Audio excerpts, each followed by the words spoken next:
Where did the product come from? Where did Inodorous come from? Well, it came from a dream. Like you were asleep and you woke up and thought, I need to... No, it was actually a challenge that was presented to me, and when my father was overseas in Asia, he had an idea for this product because everybody smokes like a chimney out there. They'll smoke anything. So he was discussing with a friend of his, wouldn't it be nice if we had a product that could just remove odors from your clothing without any odor whatsoever? And Dad's like, I think I can do that.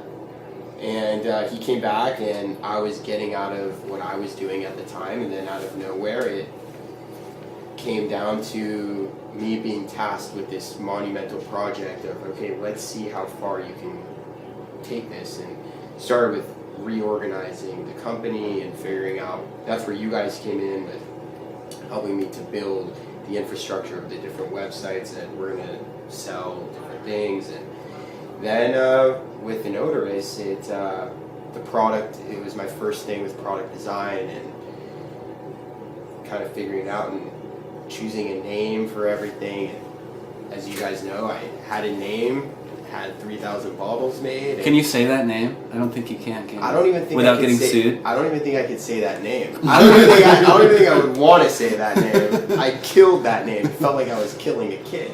It sucked because I invested so much in it, but at the end of the day, I decided that I didn't love the name that much, and it worked out better. It was like a blessing in disguise. I think that's the way you need to approach every problem in business or anything like that.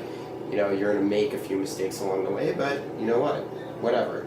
You learn from it and you move on, and it turns out to be for the better more often than not. And the better name would be? Inodorous. That would be the better name. That would be the better name, yes. Now, because Inodorous is a pretty unique name. It's something that's kind of difficult to say if you don't know it. I mean, Inodorous literally means odorless, and I thought, wow, this is amazing when I came across it. I'm like... Did you find it in the dictionary or something? Yeah, I did.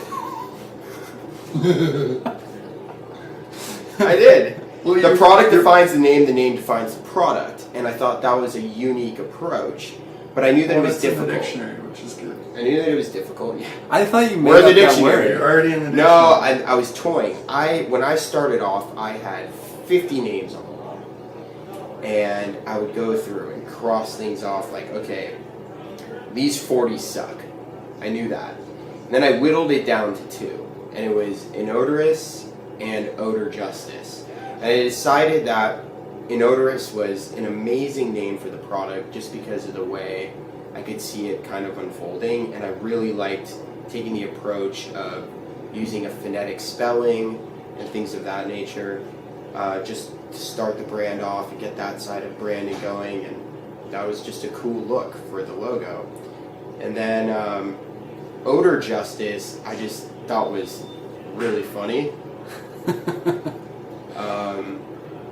And that's obviously the website for Inodorous is odorjustice.com, and yeah, so that's what Odor Justice is. It was going to be, the story behind it is that it was going to be another potential name for the product, but then I wanted to, see what I could do with cross-branding them together and kind of add humor to